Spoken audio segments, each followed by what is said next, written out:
सम्मानीय सदस्यों ने अपने अपने विचार रखे। इसके चर्चा के समय सभी ने अपनी अपनी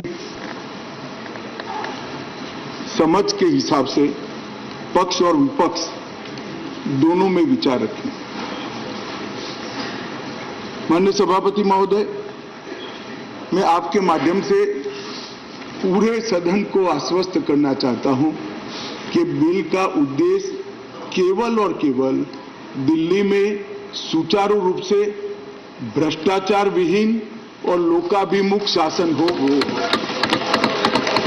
अब किसी को भ्रष्टाचार विहीन और लोकाभिमुख शासन में विरोध है तो इसका तो मेरे पास कोई जवाब नहीं है, मगर मैं इतना जरूर आश्वस्त करना चाहता हूं कि बिल के एक भी प्रावधान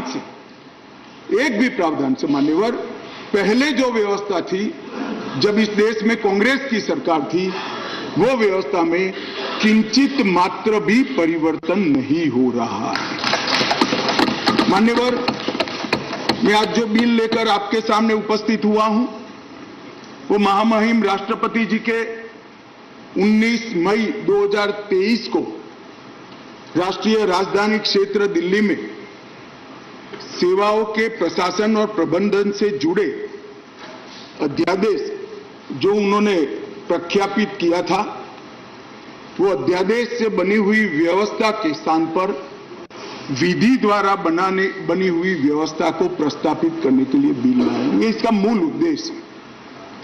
मैं सारी बातों का डिटेल जवाब दूंगा कि बिल क्यों लाना पड़ा, अध्यादेश लाने की जल्दी क्या थी, ये बिल कैसे संविधान सम्मत है, ये बिल कैसे सुप्रीम कोर्ट के जजमेंट को किसी भी एंगल से, किसी भी तरह से इसको वायोलेट नहीं करता है। ये सारी चीजों का मैं जरूर जवाब दूंगा। माननीय महोदय,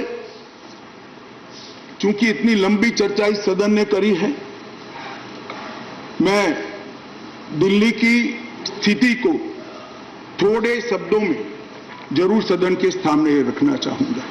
मान्यवर, दिल्ली कई मायनों में सभी राज्यों से अलग प्रदेश है, क्योंकि यहां संसद भवन भी है, कई सारे इंस्टीट्यूशन का स्टेटस एंजॉय करने वाली संवैधानिक हस्तियां यहां विराजमान होती, सुप्रीम कोर्ट है, एम्बेसीज यहां है, और बार बार दुनिया भर के राष्ट्राध्यक्ष यहां पर चर्चा करने के लिए यहां आते हैं।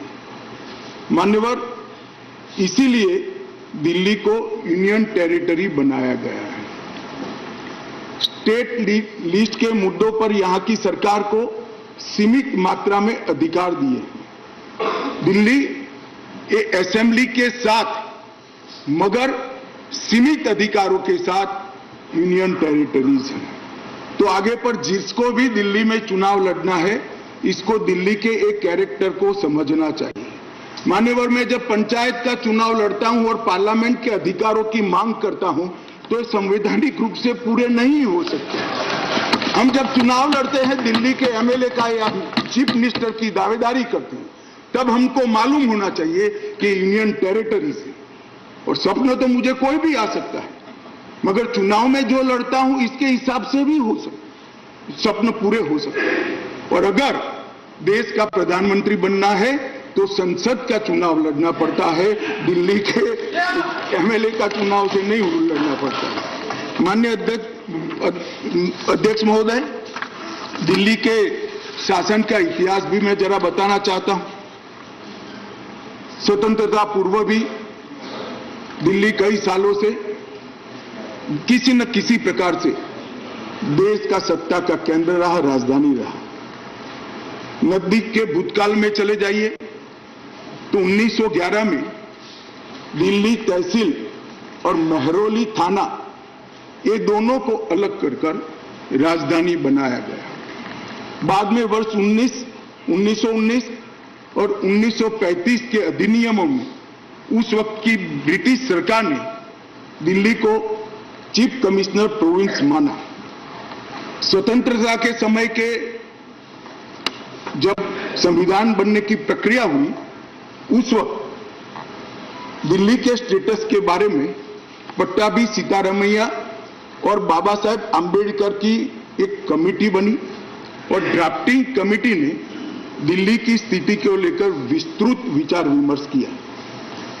माननीय सभापति महोदय, पट्टाभी सीतारामैया समिति ने दिल्ली को लगभग राज्य स्तर का दर्जा देने की सिफारिश की थी। उसी कमेटी के चर्चा के वक्त पंडित नेहरू, सरदार पटेल, श्री राजगोपालाचारी, डॉक्टर राजेंद्र प्रसाद और स्वयं डॉक्टर अंबेडकर जैसे नेताओं ने इसका अलग अलग तर्क देकर विरोध किया था। मान्यवर, 1949 में संविधान के अंतिम मसौदे के साथ संविधान सभा के अध्यक्ष को भेजी गई डॉक्टर अंबेडकर की रिपोर्ट का मैं पेरा पढ़ना चाहता हूं। जहां तक दिल्ली का सवाल है, हमें ऐसा लगता है कि भारत के राजधानी के रूप में शायद ही किसी स्थानीय प्रशासन के अधीन दिल्ली को रखा जा सकता है। संयुक्त राज्य अमेरिका में संसद राजधानी के संबंध में पूर्ण विधायी शक्ति का अधिकार रखती है। ऑस्ट्रेलिया में भी ऐसा है। आगे अंबेडकर की रिपोर्ट कहती है, किसी विशेष क्षेत्र के मामले में क्या किया जाना है, ये राष्ट्रपति अपने आदेश द्वारा निर्धारित करेंगे।